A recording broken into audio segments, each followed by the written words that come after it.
Mademba Ndiaye, consultant, journaliste. Alors, Mademba Ndiaye, le 24 mars dernier, les Sénégalais ont réalisé une nouvelle alternance en élisant le président Diomaye Faye à la tête du Sénégal. Mais au plus fort de la campagne électorale, la société civile sénégalaise s'est mobilisée et a produit un document qu'on a appelé le Pacte national de bonne gouvernance démocratique, qui est en fait l'émanation des conclusions des assises nationales organisées en 2009 et des recommandations de la Commission nationale de la réforme des institutions. Alors, le président Diomaye a signé ce document au même titre que 12 autres candidats. Il est censé le mettre en œuvre. C'est vrai qu'il y a un horizon de 200 jours. Il vient de finir les 100 jours, mais jusque-là, on ne sent pas des signaux qui prouvent qu'il a la volonté de mettre en œuvre ce pacte national de bonne gouvernance démocratique. Faut-il s'en inquiéter? Je crois que, plus que s'en inquiéter, je pense qu'il faut simplement voir les réalités du pouvoir. Je pense qu'il y a un discours de candidat. Ce discours de candidat, je pense que les gens sont de bonne foi quand ils signent, quand ils prennent des engagements, etc. Parce qu'en ce moment, en réalité, ils sont un peu seuls. Je suis candidat à l'élection présidentielle, c'est moi qui ai un rendez-vous avec le peuple sénégalais. Je vois un document qui a été élaboré par des gens qui sont réfléchis, qui ne sont pas des jusqu'au-boutistes. Une commission nationale des assises ont eu lieu, qui ont été des assises assez consensuelles avec l'implication de tout le monde. À partir de là, il y a une commission nationale de réforme dirigée par Amadou Matar Mbow, qu'on peut considérer comme un être raisonnable. Mamadou Lou a fait des gens d'expérience qui sont raisonnables, qui aiment plutôt la stabilité institutionnelle et l'harmonie entre les institutions. Donc je suis candidat à moi, Bassirou Faye, et je viens signer en toute bonne foi. Je pense qu'une fois l'élection passée, le signataire n'est plus seul. Il est en face maintenant, il est avec des gens, d'abord qui n'ont pas signé, c'est lui qui s'était engagé, et qui posent des enjeux qui peuvent être en contradiction avec la mise en œuvre de ce qui a été signé. Et je crois que c'est ça qui fait qu'à un moment, le signataire se rend compte que sa bonne volonté fait face à des réalités dont il n'était pas conscient, ou en tout cas à des réalités que les gens lui posent comme en contradiction avec sa volonté première. Et c'est ça qui explique d'ailleurs, à mon sens, que tu essaies d'en sortir par des assises sur la justice, il y aura des assises sur le pétrole, des assises sur ceci, sur cela, en vue de recréer un autre consensus maintenant en étant au pouvoir, c'est-à-dire en mettant aussi en face ses propres intérêts politiques. Parce que quoi qu'on dise, l'homme politique, la femme politique, a des intérêts, et ces intérêts sont des intérêts tout à fait honorables. Et je pense que quand on fait la politique aussi, on a le droit d'avoir des intérêts, de vouloir les sauvegarder. Et c'est en ce moment-là que la mise en œuvre de ce qui a été signé comme candidat pose problème. Et bon, c'est vrai qu'il avait dit 200 jours, depuis 100 jours, on ne voit pas en tout cas une volonté de le faire. Il est vrai aussi qu'il y a une situation institutionnelle peut-être qui entre en jeu, encore que je pense que le pacte tel qu'il est écrit, le pacte tel qu'il existe, aurait pu passer facilement devant n'importe quelle Assemblée nationale, y compris l'Assemblée nationale actuelle, parce qu'au fond, même l'Assemblée nationale actuelle dans sa composition a intérêt à un rééquilibrage des rapports à l'intérieur du système institutionnel. Évidemment, ça ne veut pas dire une application mécanique bête et méchante de tout, mais peut-être 90%, 95%. Changeons ce qui doit être changé. Je crois qu'il y a des choses sur lesquelles ce n'est pas la guerre, les gens n'y tiennent pas comme la privilégie, on peut tout à fait adapter ça. Mais jusqu'à présent, effectivement, en ce qui concerne le pacte en tout cas, il n'y a pas de début de mise en œuvre. Bon, il reste encore 100 jours et peut-être qu'on peut espérer voir quand même des frémissements dans ce sens-là, parce que le déséquilibre institutionnel est une chose réelle au Sénégal. Alors, faut-il penser que le pacte est en dissonance avec le fameux projet du PASTEF? Ben ça, il faudrait encore voir le fameux projet du PASTEF pour le mettre en rapport avec le pacte. Il n'existe pas. Dire qu'il n'existe pas serait insulter ceux qui disent que ça existe. Je pense que, comme tout candidat, on a des embryons de projets. Ces embryons de projets, on les met à l'épreuve du pouvoir. Vous savez, quand on est candidat et qu'on n'a jamais exercé le pouvoir réel, beaucoup d'informations vous échappent. Et en réalité, vous parlez des contrats pétroliers que vous n'avez jamais vus, vous parlez de la justice, etc. Mais donc, je pense qu'ils sont en train de peaufiner au moins le projet. Encore que je pense personnellement que ce projet-là sera difficilement une rupture par rapport au plan Sénégal émergent, parce que le plan Sénégal a été fait par Pierre Ndiaye, à qui je rends hommage pour le travail remarquable qu'il a fait. Et Pierre Ndiaye, c'est un nationaliste comme beaucoup de gens qui ont travaillé avec lui, qui d'ailleurs sont auprès du président, qui ont travaillé en toute honnêteté comme Sénégalais pour amener ça.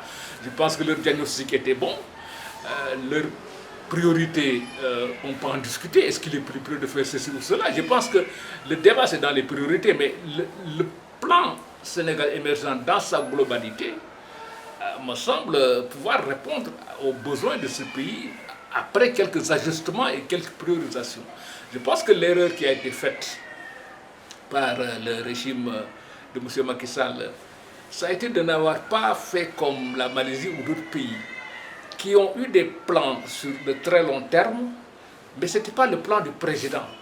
C'était le plan qui a été discuté par tout le monde. Et finalement, les présidents rivalisaient de « si vous m'élisez, je ferai mieux pour l'exécuter ». Mais là, si tu mets ton nom dans un plan, on est au Sénégal quand même, les gens pensent que rupture, ça veut dire effacer tout ce que l'autre a fait et faire autre chose. Et donc, je pense que c'est ça un peu qui handicape tout le monde au fond, mais qu'on ne peut pas dire que Mamadou Lamine Loum n'avait pas un bon plan, que Macky Sall n'avait pas un bon plan, etc., etc. Ils ont travaillé sur la matière qui est le Sénégal, avec ses contraintes, avec les contraintes aussi financières, internationales. Donc, ils ont essayé de produire quelque chose. Le projet peut être un document qui les dépasse, non pas qu'il les annihile, mais qui prend le meilleur, les dépasse et fait des priorités qui peuvent créer plus de richesses et surtout réfléchir sur comment mieux partager les richesses. Parce qu'au fond, le problème c'est plus l'équité, même que la création de richesses. Alors, vous dites que en fait, le candidat Diomaye, il est un peu différent du président Diomaye qui est confronté à la réalité du pouvoir. Est-ce que de ce point de vue, ceux qui sont le porteur du pacte doivent faire preuve de compréhension, de mansuétude vis-à-vis du président et lui donner du temps? Si vous dites les porteurs du pacte, c'est comme si le pacte appartenait à des gens. Le pacte n'appartient à personne. Ou alors le pacte appartient à tout le monde. Ceux qui pensent que les réformes institutionnelles sont essentielles, sont fondamentales au moment où nous sommes, doivent prendre le pacte et faire du plaidoyer pour sa mise en œuvre.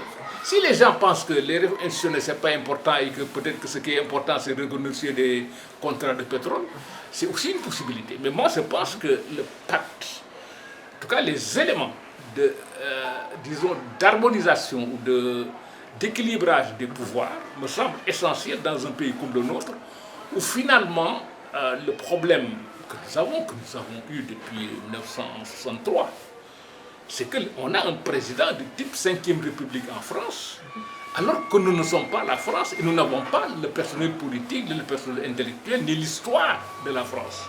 Et donc, du coup, cette institution de 5e République, on l'a avec un président de la 5e République, mais un président de la 5e République au Sénégal, il mettant à la source sociologique sénégalaise et il devient le roi. Du coup, c'est lui qui est au centre de tout. Tout ce qui marche c'est lui, mais tout ce qui ne marche pas aussi c'est lui. Finalement, tu te demandes même la question à quoi servent les autres institutions. Parce qu'on a un régime où le président c'est le bourg et le vomi comme on dit, le roi et son adjoint en même temps. Donc je pense que le pacte de ce point de vue est une urgence, d'autant que ça ne pose pas de problème. Je pense que tous les Sénégalais sont d'accord au fond sur les réformes à faire. Je crois que le président Bassirou Faye lui-même est d'accord parce qu'il connaît le pacte.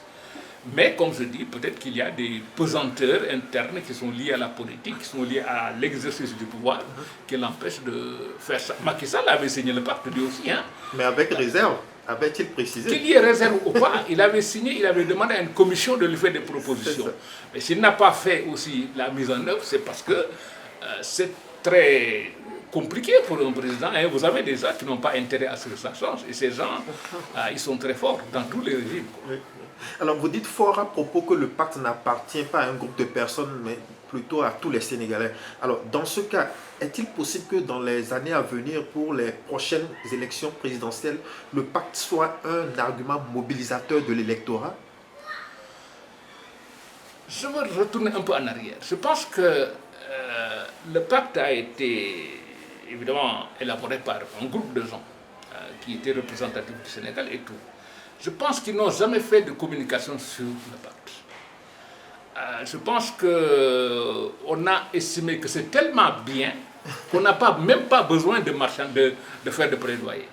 Alors qu'aujourd'hui, quel que soit le document que tu as, il te faut faire du marketing pour ça. Je pense qu'on n'a pas associé les porteurs de voix, pas seulement les politiques, les rappeurs, les influenceurs, les journalistes, enfin, tous les gens qui peuvent en faire un champ permanent. Les gens parlent toujours du projet, sans même savoir ce que c'est.